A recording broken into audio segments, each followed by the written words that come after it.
India கூட்டணியோட கூட்டம் நடைபெற உள்ளது. அதில் திமுக பங்கேற்காதுன்னு சொல்லியிருக்காங்க. விசிக உள்ளிட்ட கட்சிகள் பங்கேற்கிறாங்க.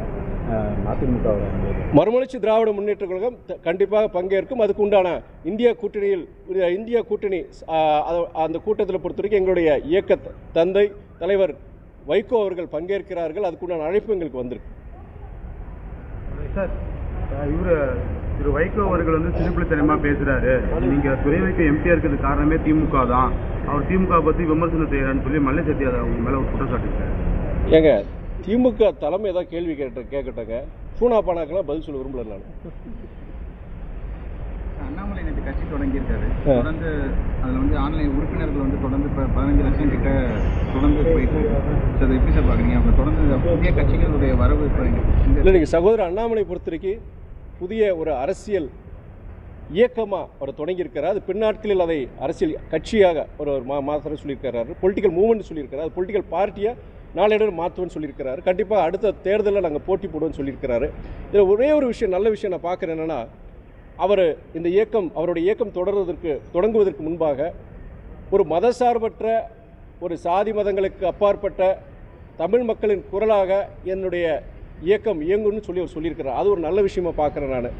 ஏன்னா அந்த விஷயத்தில் நான் வாழ்த்துறேன். நான் அவர் சொல்படியே ஒரு மதசார்பற்ற, சாதி மதங்களுக்கு அப்பாற்பட்ட ஒரு முன்னேற்ற அரசியல், டெவலப்மெண்டல் பாலிடிக்ஸ் அவர் எடுக்கிறாருன்னா அது தமிழ்நாட்டுக்கு நல்லது, ஜனநாயகத்துக்கு நல்லது, ஒரு ஹெல்த்தி காம்படிஷனாக தான் பார்க்குறேன் நான். எப்படி சகோதரர் விஜய் வரும்போது இதே கருத்து தான் நான் சொன்னேன் நான். இப்போ சகோதரர் அண்ணாமலையை பொறுத்த வரைக்கும் இந்த அடிப்படையில் மதவாதம் இல்லாத ஒரு மதசார்பற்ற ஒரு முன்னேற்ற அரசியலை, மக்களுக்கான ஒரு முன்னேற்ற அரசியலை அவர் எடுத்தால் நான் வரவேற்கிறேன், வாழ்த்துகிறேன்.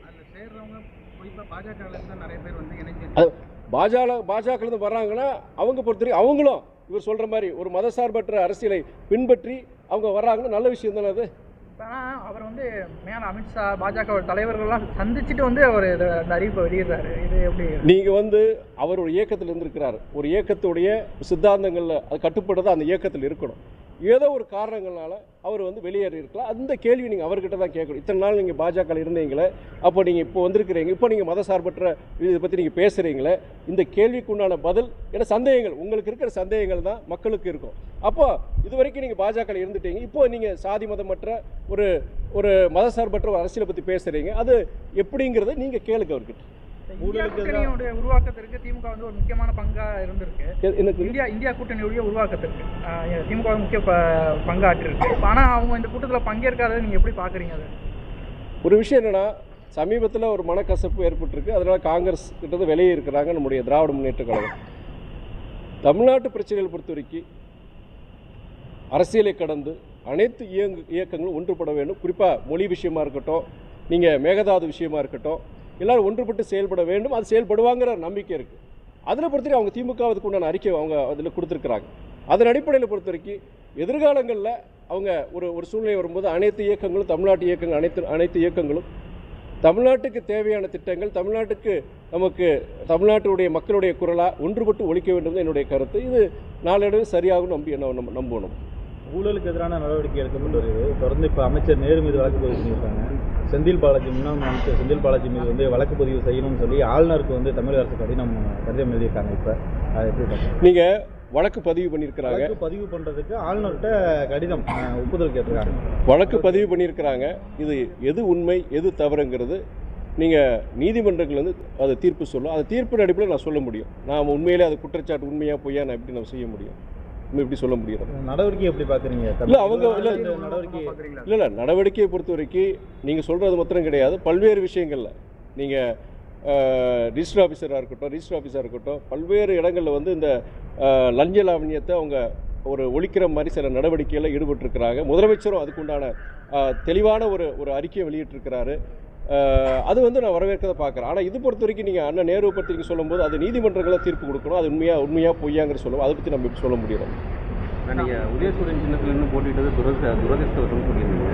இதை நீங்கள் தேர்தலுக்கு முன்னாடி சொன்னேன்னு சொல்லி பலரும் நான் இதே தான் போன ப்ரெஸ் மீட்டில் நான் சென்னையில் நான் சொல்லியிருந்தேன். நான் அதாவது என்ன சொல்லியிருக்கிறேன்னா, நாங்கள் முறையிட்டோம், மன்றாடணும், எங்கள் சின்னத்தில் நாங்கள் போட்டி பண்ண சொல்லும்போது அது மறுக்கப்பட்டது. நிர்பந்தத்தின் காரணமாக நாங்கள் எங்கள் சின்னத்தில் நிற்காமல் அவங்க திமுக சின்னத்தில் நாங்கள் போட்டி போட்டோம். அதே வேளையிலன்னா எந்த காரணம் நீங்கள் சொல்லலாம், அப்பயே நீங்கள் வெளியே வந்திருக்க வேண்டிய கடைசி நேரம் 2 வாரம் தேர்தலுக்கு 2 வாரத்துக்கு முன்னாடி நாங்கள் எப்படிங்க நாங்கள் வெளியே வர முடியும்? அந்த சூழ்நிலை ஒரு 10 வருஷம் அந்த கூட்டணியில் தொடர்றோம். நாங்கள் 10 வருஷம் அந்த கூட்டணியில் தொடர்றோம். எந்த காரணத்துக்காக அந்த கூட்டணியில் இணைஞ்சோமோ அந்த காரணங்கள் தொடருது. அப்படி இருக்கும் பொழுது கடைசி நேரத்தில் இந்த ஒரு சின்ன பிரச்சனைக்காண்டி நாங்கள் வெளியேற வேண்டிய ஒரு ஒரு ஒரு ஒரு சூழ்நிலை நம்மளே உருவாக்கிட வேண்டாம்னு சொல்லிட்டு அது நாங்கள் ஒரு சமரசம் தான். அது எங்கள் இயக்கத்தில் இருக்கிற நிறைய நிர்வாகிகள் தொண்டர்களுக்கு மிகப்பெரிய ஒரு மன வருத்தம் தான். ஆனால் தலைமை ஒரு முடிவெடுக்கும் போது அதுக்கு நாங்கள் இன்னும் ஒன்றும் சொல்ல முடியாது இல்லையா? அது குறிப்பாக கேட்கறது வந்து சீர்காழியில் வந்து தனிச்சின்னத்தில் போட்டிடுவோன்னு ஆரம்பிக்க முடிவு எடுத்தீங்க. ஆனால் கடைசி நேரத்தில் அந்த முடிவு மாற்றுறதுக்கு காரணம் வந்து மதிமுக தலைமை தான் அப்படிங்கிற மாதிரி. அது நாங்கள் தான் காரணமாக முடிவு மாற்றுறதுக்கு. யார் சொன்னாங்க அந்த மாதிரி? அரசியல் விமர்சகர்கள் பலர் சொல்கிறாங்க, ஏன் திடீர்னு அவங்க மாற்றிருக்காங்க? அதாவது நாங்கள் 4 இடத்துலையும் நாங்கள் மதிமுக எங்களுடைய சின்னத்தில் தான் போட்டி போடணும் நாங்கள் கேட்டோம், மன்றாடினோம். ஆனால் வந்து அதுக்கு மறுக்கப்பட்டது. அதுக்கப்புறம் நீங்கள் நிறைய உங்களுக்கு தேர்தல் ஆணையம் எலெக்ஷன் கமிஷன் வந்து சமீபத்தில் சில மாதங்களுக்கு முன்பு ஒரு உத்தரவு பிறப்பிச்சது. அதாவது குறிப்பிட்ட இத்தனை வருஷத்துக்கு வந்து நீங்கள் தேர்தலில் போட்டி போடாதவங்க, அவங்க சின்னத்தில் போட்டி போடாத இயக்கங்களை கண்டிப்பாக அவங்களுடைய பேசிக் ரிஜிஸ்ட்ரேஷனை நீங்கள் ரெகக்னேஷன் வேறு ரிஜிஸ்ட்ரேஷனை நாங்கள் எடுத்துருவோம்னு சொல்லி தமிழ்நாடு இருக்க பல இயக்கங்களுக்கு அந்த உத்தரவு பிறப்பிச்சதாங்க. நீங்களே தெரியும் ரிஜிஸ்ட்ரேஷன் போயிடுச்சு. இப்போ நிறைய இயக்கங்கள் போயிடுச்சு. நான் இந்த திருச்சியில் நம்மளுடைய எங்கள் கட்சி சின்னத்தில் தீப்பெட்டி சின்னத்தில் போட்டி போட போய் அதை நாங்கள் தப்பிச்சோம். அது உங்களுக்கு எல்லாருக்கும் தெரியும்.